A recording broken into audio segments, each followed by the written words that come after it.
Bom dia, amigos. Bem-vindos a mais um programa Débora Histórica do dia 3 de junho de 2021 para falarmos sobre cultura, educação, ensino, informação, conhecimento, entrevistas e música. Nós devemos preservar nossas origens, nossas histórias, nossas memórias, conservar as tradições da família, a das nações e também buscar novos conhecimentos. Então, hoje nós temos no bloco 1, nós vamos falar sobre o Aeroclube Politécnico de Planadores de São Paulo. No bloco 2, da Vila Sônia, Jardim Jaqueline, e no bloco 3, o Morumbi, Jardim Panorama. No programa Débora Histórica, nós contamos as memórias históricas dos distritos da Vila Sônia, Morumbi e Pinheiros, pois Pinheiros e Morumbi são os berços da Vila Sônia. Eu incluí, a partir de junho, os distritos da subprefeitura do Butantã e ainda outras informações culturais. E venha você também contar suas histórias, suas memórias, e é só marcar comigo através das redes sociais para tomar um cafezinho comigo na sala de estar. Você pode escolher um chá também, tá bom? Então, eu não posso deixar de passar a divulgação dos meus próprios produtos da marca Débora Histórica. E para adquirir é só entrar em contato com contato@deborahistorica.com.br ou no meu celular 11 99724 1111. As entregas na região da Vila Sônia são gratuitas e caso outras localidades nós precisamos acertar o valor da entrega. Então segue a vinheta aí da marca Débora Histórica. E logo mais eu terei no programa Débora Histórica do YouTube, em todas as redes sociais, o nome dos amigos que colaboraram, das empresas, né, comprando souvenir. E através desses que eu consigo realizar algumas entrevistas, algumas gravações. E aí, quando não alcança, porque para eu fazer uma gravação externa, eu preciso vender 20 produtos, tá? 20 canecas, 20 máscaras, não, 20 canecas, 20 murais, né? E aí, quando eu não alcanço, eu mesma patrocino a mim mesma, tá? Então, obrigada, pessoal. Dê uma olhadinha aí na vinheta das marcas Débora Histórica.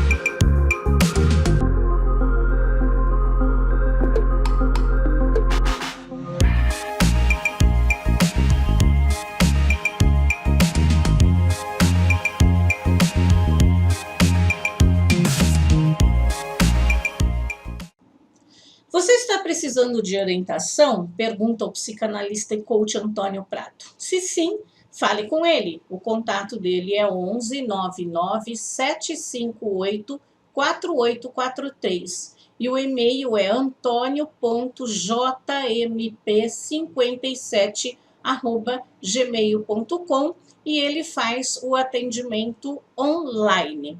Nós voltamos já com uma parceira minha muito querida, que é o Ateliê Marlene Olim.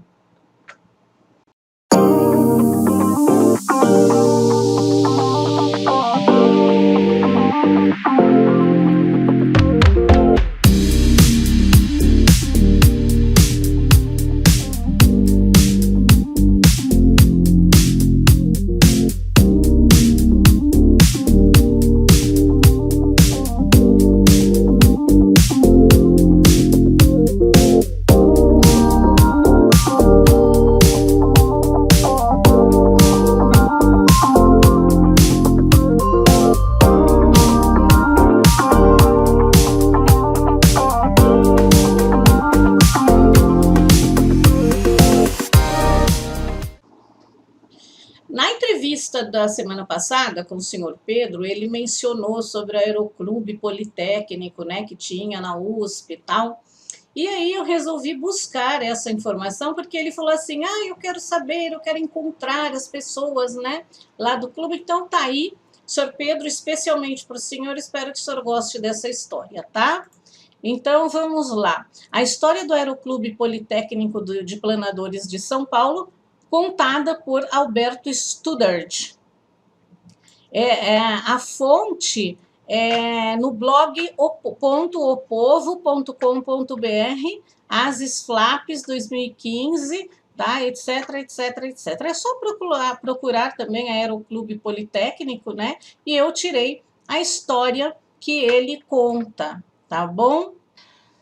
Fundada em 2 de janeiro de 1934, o Clube Paulista de Planadores, conhecido como CPP, é fruto do esforço e da perseverança de alguns entusiastas do voo à vela, utilizando-se de muitos planadores. Primário, planador totalmente aberto, né, que é a copa do Ozeglin, e secundário com caronagem na parte inferior do cockpit e aberta na parte superior, fabricado pela EAY, empresa aeronáutica Ipiranga, e que já vinham ministrando seus conhecimentos desde 1932, embora de forma não oficial. Fundado o clube, as atividades daquele grupo tornaram-se oficiais no hangar com oficinas de reparos e para a construção de aeronaves emprestado por Fritz Rosler e Orton Hoover, no campo de Marte. Posteriormente, passou a ocupar um hangar próprio também no campo de Marte, que foi construído por um dos fundadores, o engenheiro José Antônio Salgado. A recepção da missão alemã de voo à vela foi feita em Mogi das Cruzes, pois vieram do Rio de Janeiro por terra, sob a chuva torrencial, chegando a São Paulo em 2 de março de 1934, chefiada pelo professor Dr. Walter George, emérito meteorologista, diretor da DFS, Deutsche Forschungsanstalt für Segelflug Darmstadt.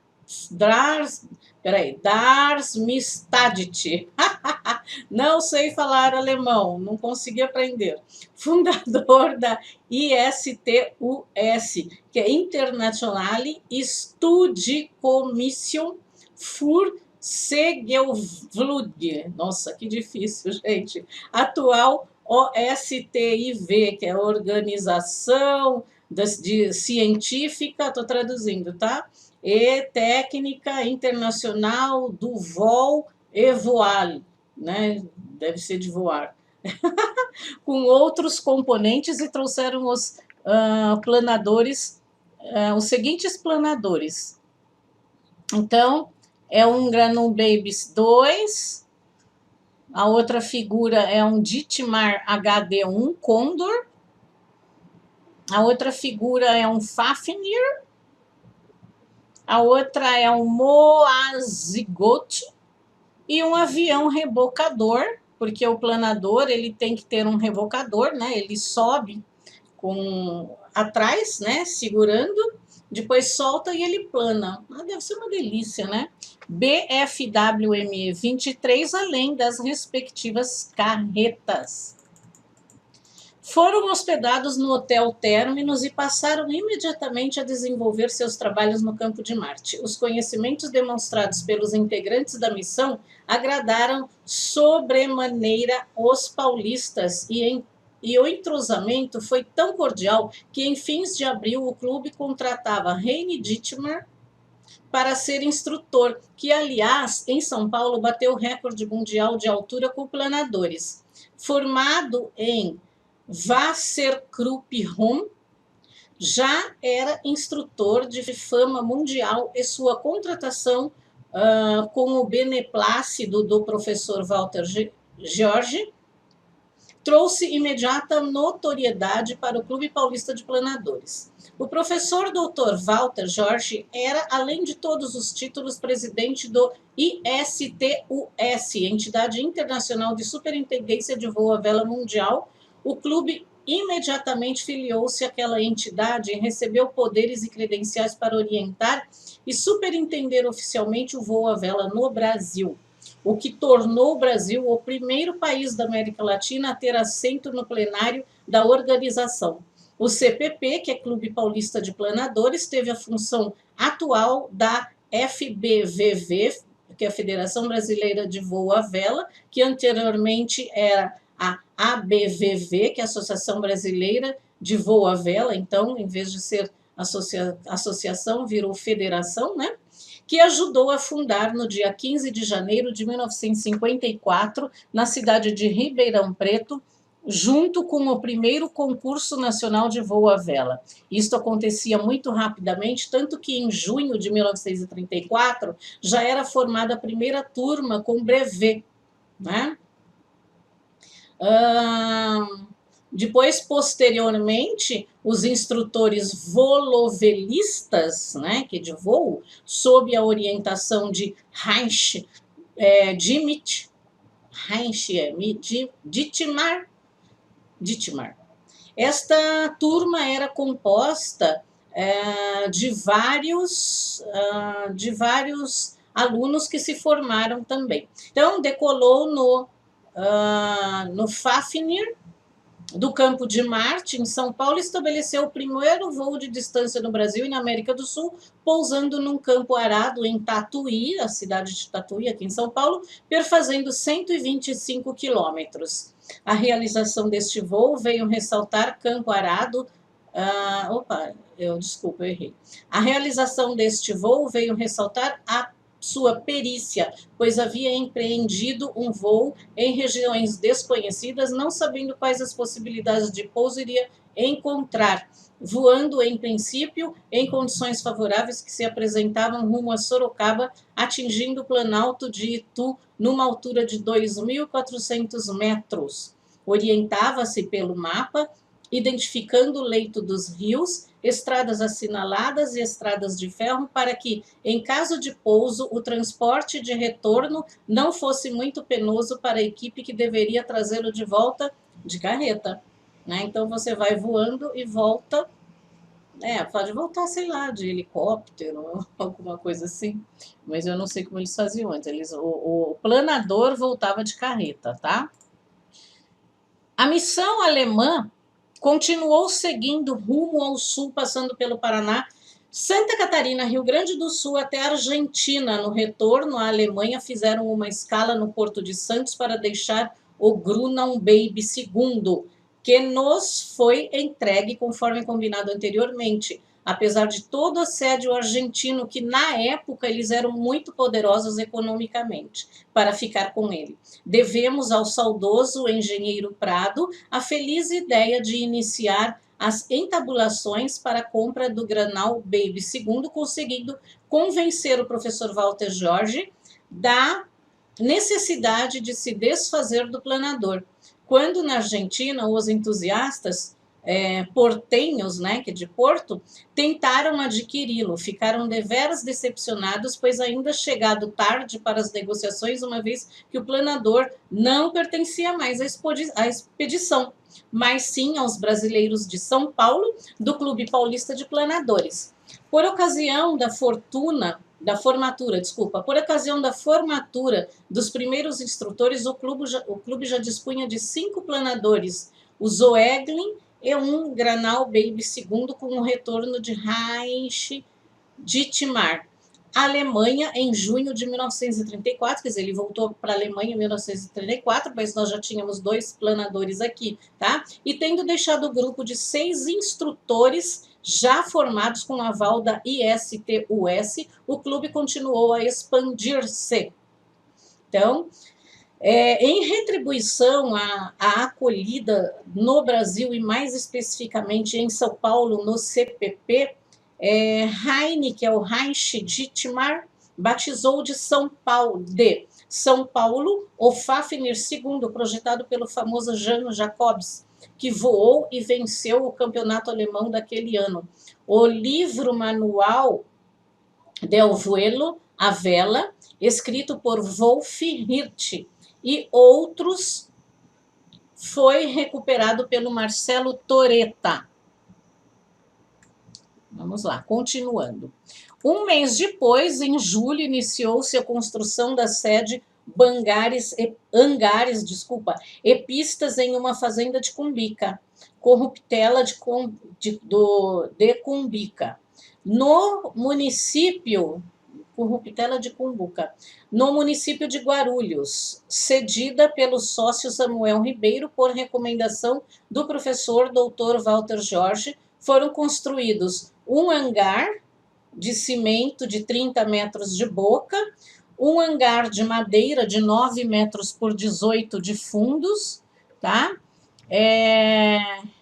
E 2 pistas a leste e com a largura e a norte-sul.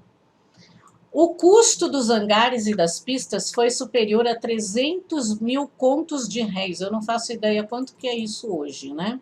O projeto, administração e execução foram dos seus diretores, engenheiro Guilherme Winter e José Antônio Salgado, que o fizeram graciosamente. A parte do aço e cimento foram adquiridos ao preço de custo, como contribuição dos fornecedores. A inauguração foi em janeiro de 1975, o Campo de Marte ficou como depósito de material e logo para instrução primária, enquanto que Cumbica passou a polarizar a quase totalidade das atividades do clube. Estas começaram imediatamente a frutificar. Em maio, o clube já oferecia instruções a cerca de 50 sócios, sendo desde já brevetados nas 3 categorias e 15 com brevet A e B. Quem não sabe o que é brevet? Brevet é a carta de a autorização para pilotar avião, helicóptero, essas coisas. Então, é a carta de habilitação para voar.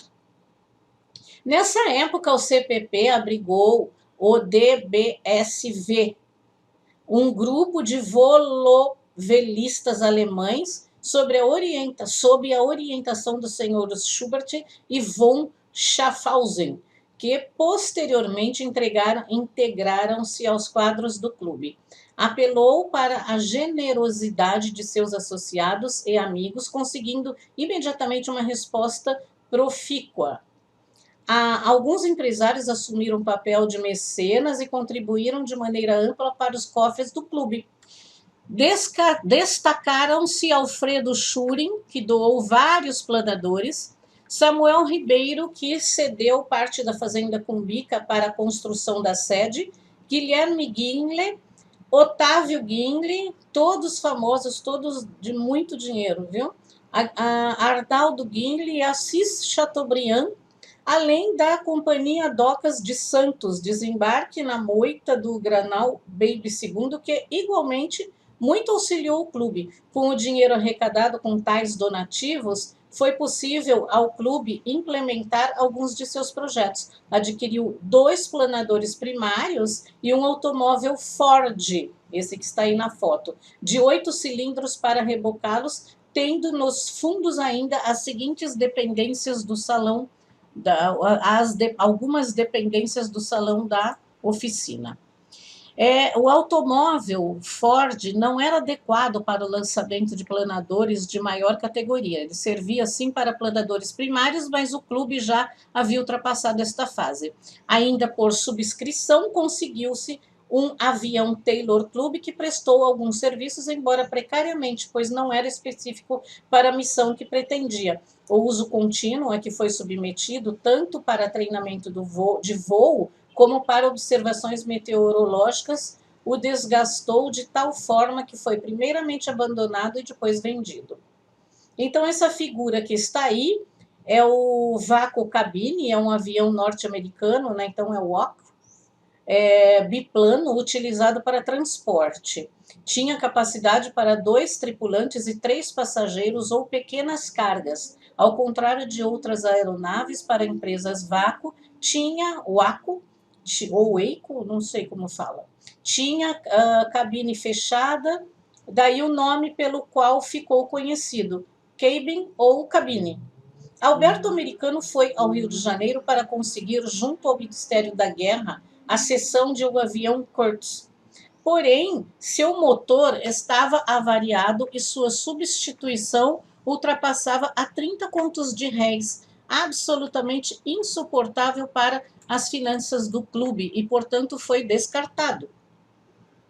Após um interregno em que o velho Ford cumpriu suas obrigações de rebocador, o clube novamente se movimentou para conseguir, ainda junto às autoridades federais, um avião que pudesse rebocar seus planadores. Viu como a união faz a força?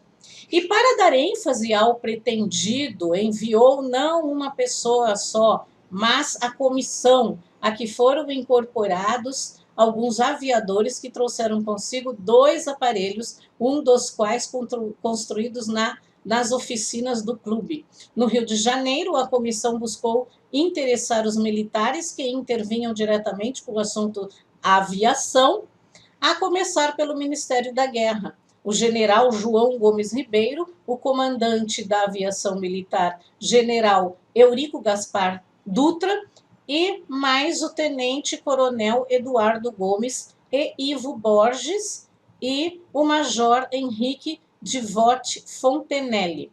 Foi acertada uma troca. O clube recebeu o OC da Escola de Aviação Militar e entregou o planador Jaraguá, primeiro planador de alta escola construído nas oficinas do clube, que foi rebocado de Tiger Moth, retornando a São Paulo e, após 3 meses de euforia com o OCO, desempenhando brilhantemente seu papel de rebocador. Eis que este sofre um acidente pilotado por um oficial do Exército e retornou então ao clube o velho Ford para os seus lançamentos. Bom, essa figura que está aí, essa foto, é o Aeronca para pesquisas meteorológicas. Então, dessa vez, o clube resolveu apelar diretamente para os poderes públicos da Pauliceia. Um projeto oriundo da Assembleia Legislativa tornou o decreto sancionado pelo interventor Mário Pereira Munhoz, concedendo anualmente ao clube 120 contos de réis. Outra doação de um terreno no bairro da Lapa, feita por Samuel Ribeiro, rendeu ao clube 50 contos de réis que foram utilizados na melhoria geral e no aprimoramento das oficinas. O velho Ford foi substituído por um novo com dispositivos mais aperfeiçoados. Depois eu vou ver até onde está esse Ford, né? Se alguém guardou, se está lá como relíquia. Provavelmente está como relíquia, né? Feitos memoráveis. Em maio de 1935, o clube conseguia 16 meses depois da sua federação o seu primeiro laurel. Um de seus alunos, Dácio A. Moraes Júnior, bateu o recorde sul-americano de permanência no ar com um planador, atingindo a marca de 1 hora e 24 minutos. No final do ano de 1935, o clube avançou a passos largos para a consecução de seus objetivos, uma vez que iam sendo vencidas, uma a uma, todas as dificuldades. Até 17 de dezembro, prestou exames, tendo recebido seu brevet C, a volovelista Ada L. Rogato. Então, essa figura aí é da Ada Leda Rogato, que foi uma pioneira da aviação no Brasil. Foi a primeira mulher a obter a licença do paraquedismo e a primeira volovelista, que viria a transformar-se numa das grandes figuras da aviação nacional. Então, a mulher sempre teve poderes, né? Não precisa hoje ficar com essa coisa de empoderamento feminino. A mulher sempre teve o empoderamento. Basta ter a coragem, né, de entrar e enfrentar os homens, né, que querem sempre mandar em tudo. Além destes, o clube estava construindo uma série de outros 5 planadores primários, 2 o Grunai Baby, que é essa figura aí, tá? E a próxima figura são ofertados pelo senhor Alfredo Schurg, estavam sendo esperados da Alemanha ainda outros 4 Grunai Baby. Então, veja bem, gente, eu faço comentários nos meus programas, né, do jeito que eu quero, tá? Porque, como eu disse, ninguém manda em mim, então o programa é meu, eu não tenho que ficar obedecendo as ordens de ninguém, nem com medo de falar nada, porque eu sou uma mulher empoderada, tá? O clube ainda mantinha os cursos, um curso obrigatório de aeronáutica elementar para todos os candidatos a piloto, a cargo do professor Gaspar Ricardo Júnior, e outro de radiotelegrafista, finalmente para aqueles que demonstravam interesse também pelo voo com motor. O clube facilitava o aprendizado com instrução sob orientação do Dr. Fenili Felice. O clube publicou também, no ano de 1935, engenheiro Gaspar Ricardo Filho, 2 livros, Rudimentos da Aeronáutica e Curvas Características do Planador Anhembi, enquanto o engenheiro Jaime Americano escreveu outros 2, que é a Introdução do Voo Sem Motor, né? E notas sobre voo térmico e voo rebocado por avião, sempre de acordo com os estatutos do CPP, que previam em seu artigo: o clube tem por fim desenvolver e propagar todos os meios possíveis de voo sem motor. Aliás, eu vou procurar como que está hoje esse clube, né? O CPP já contava em 1936 com 3 cursos técnicos, um superior de meteorologia, que estava a cargo do Dr. Alípio Leme de Oliveira, que funcionava no anfiteatro da Escola Politécnica, um curso de aerodinâmica elementar, a cargo do professor engenheiro Gaspar Ricardo Júnior, que foi iniciado na Escola Politécnica e depois transferido para a Escola de Comércio Álvares Penteado, que aliás é muito boa até hoje, por oferecimento do seu diretor, Dr. Horácio Berlich, e o 3º curso de teoria elementar de voo a cargo de Jaime Americano, e que funcionou sempre na sede do clube, a Praça Ramos de Azevedo, 16 do edifício Glória.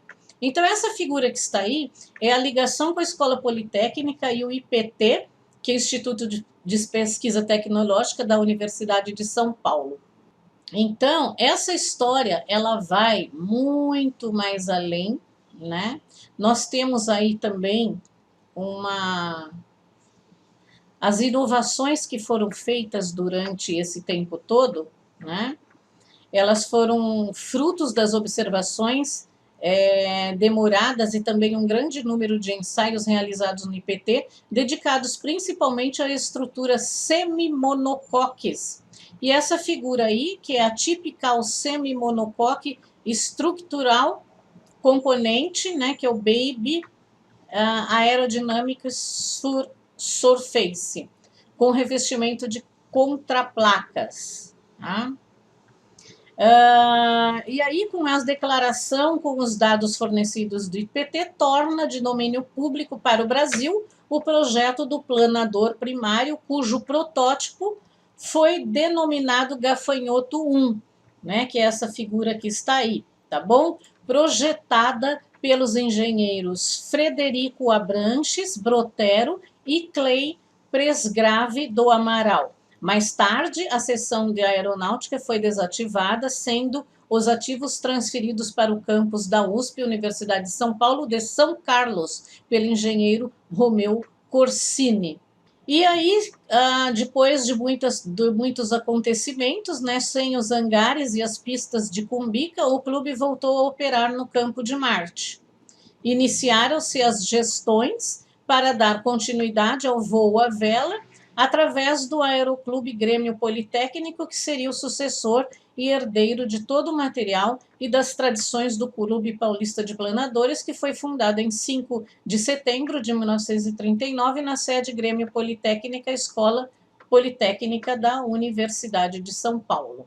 E então, depois de muitas histórias também, né, face as dificuldades de operar os planadores junto com o avião no Campo de Marte, apesar da intervenção do Major Armando de Souza e Melo Ararigboia,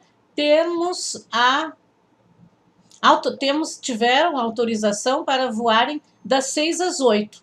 O clube procurou outros locais onde pudesse voar com mais tranquilidade e foi plantando novos clubes à medida que voava em outros locais, tais como São José dos Campos, na Fazenda Becker, que mais tarde foi ocupada pelo CTA.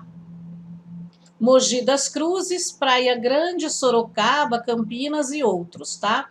Então, essa figura aqui, aí é o campo do Butantã, e em 1941 o clube começou a operar os novos campos do Butantã, mais tarde, que o Butantã, a palavra Butantã significa terra dura em tupi. Nós vamos falar sobre isso, tá? Num outro programa. E nas margens do Rio Pinheiros, ao lado da atual Olímpica da cidade universitária, extremamente bem dimensionado para as operações do voo à vela, com uma pista de 1.200 metros de comprimento por 100 de largura, bem compactada, gramada e dredada. Um hangar espaçoso com boa iluminação e ventilação natural, porém sem piso revestido. Para estas obras, muito cooperaram os poderes públicos de São Paulo, principalmente através da Secretaria de Viação e Obras Públicas, e a parte de alvenaria e instalação foi ofertada ainda uma vez pelo organismo que sempre o protegeu, o IPT, que é o Instituto de Pesquisas Tecnológicas da USP, óbvio, né? Tá? Então, posteriormente, as duas cabeceiras foram encurtadas, ficando a pista com cerca de 800 por 100 metros, e mantinham o hangar que as seguintes aeronaves planadoras ficavam lá, que é a Ron Bussard, que é o Urubu PT PBV, que é o Grunau Baby II, PT, PAB e etc. A Neiva B, que é um... Tem as especificações aqui, mas eu não entendo dessas especificações, tá? E o Werner se preparando para o voo de Lester Kaufmann.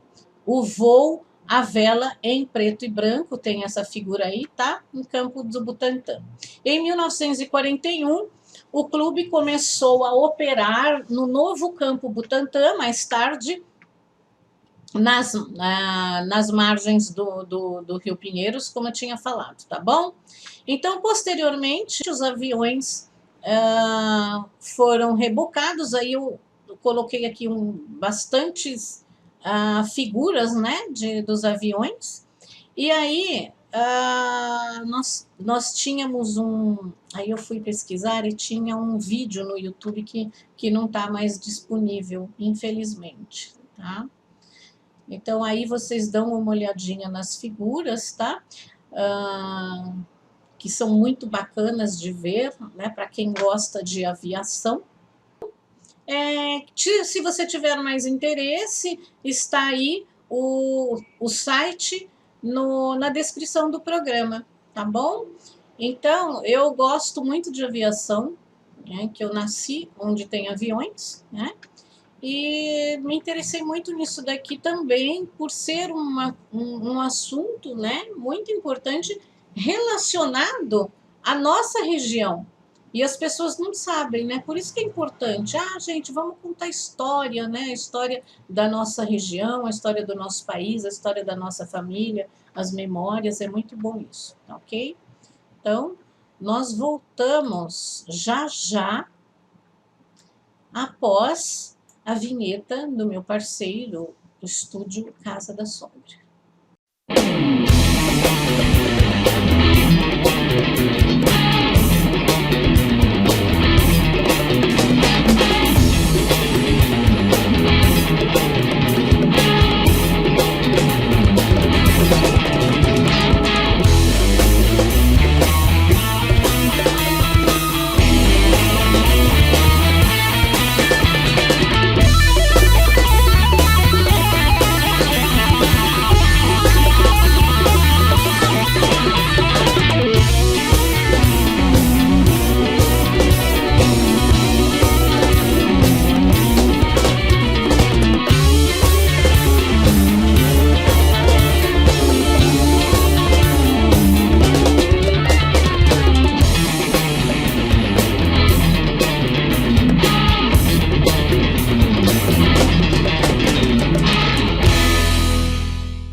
E agora, no bloco 2, nós vamos falar um pouco da Vila Sônia, né, que eu estou resumindo bem a história, primeiro porque tem lugares que não tem muita coisa.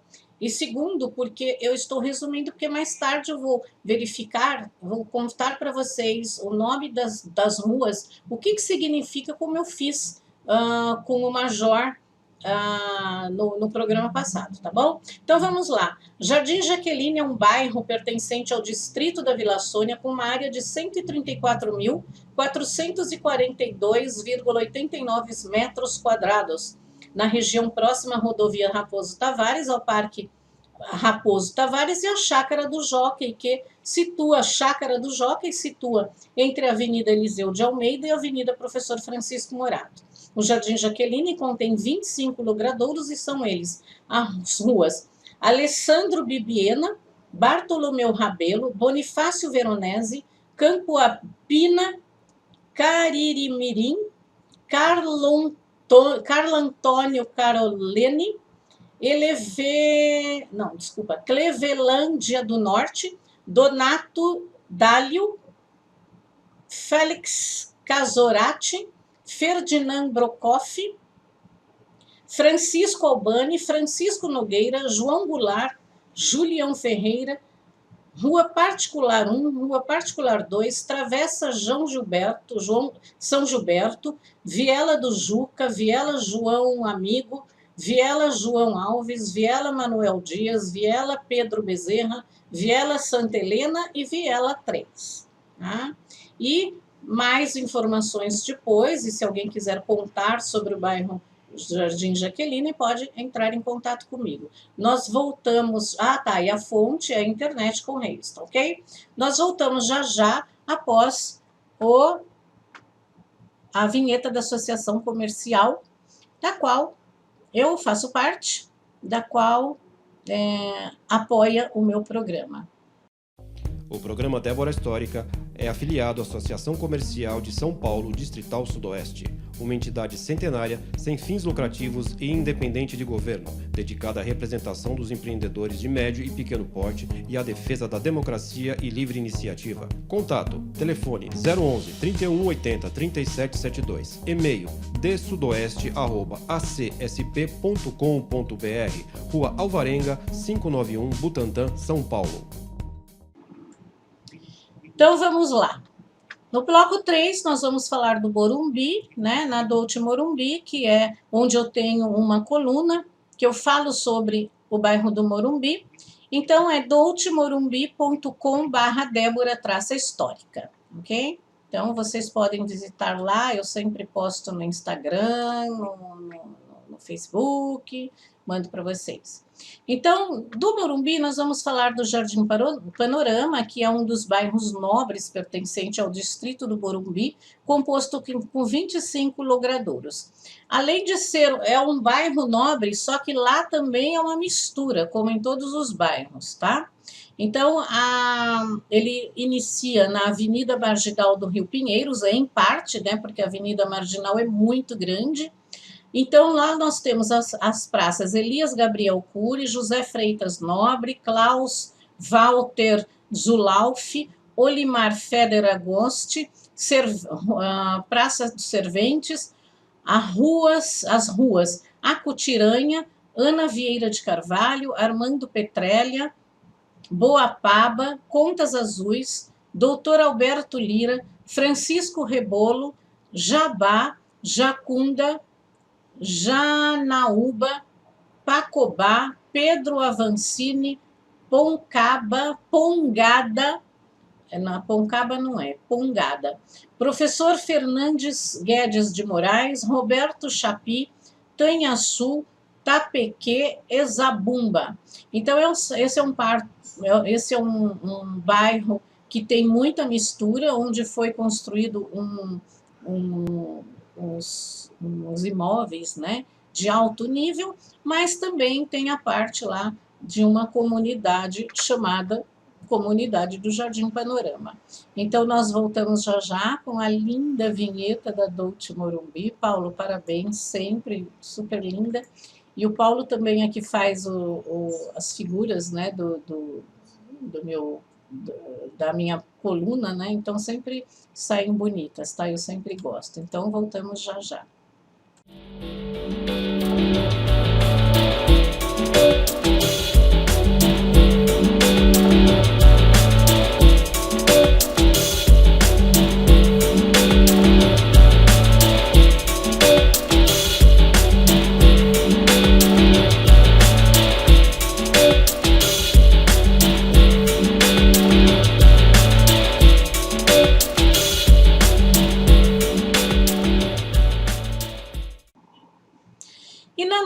agenda cultural, vocês podem assistir o programa Débora Histórica, os anteriores, né, que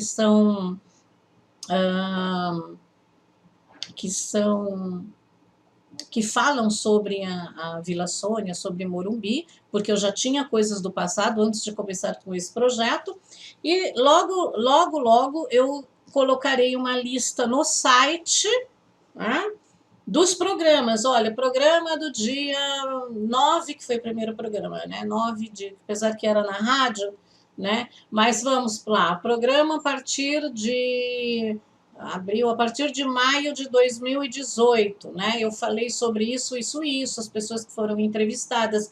Então, lá vocês vão poder procurar, né? E assistir os programas exatamente do jeito que vocês querem.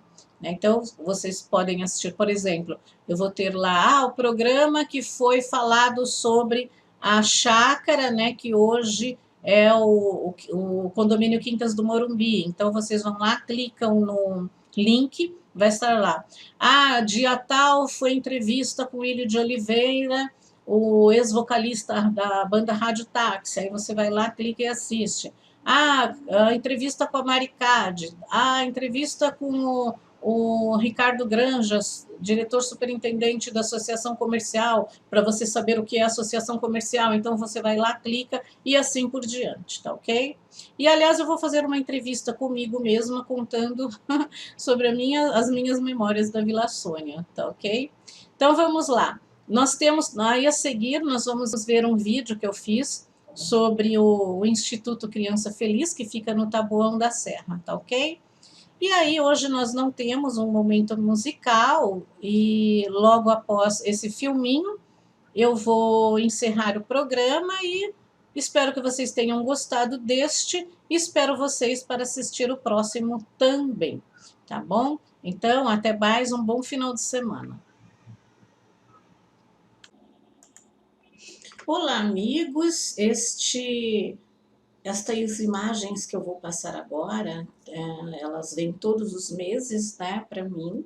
Então, eu faço a divulgação no programa do Instituto Criança Feliz, que foi fundado em 27 de abril de 1959, e na época ele funcionava como um orfanato para meninos, tá? Servindo também mais tarde como abrigo provisório para as crianças cujos pais haviam perdido temporariamente a guarda dos filhos. Hoje é uma OSC, que é a Organização Comunitária e Participação Social, atendendo crianças de ambos os sexos, de 3 a 5 anos e meio, com a finalidade de promover a convivência e o fortalecimento de vínculos, embora contemple também atividades lúdicas e pedagógicas, tá? Então, dentro do complexo do Lar Criança Feliz, funciona um grupo Escoteiro Acácia, que atende crianças e adolescentes de 7 a 21 anos e tem método educativo próprio.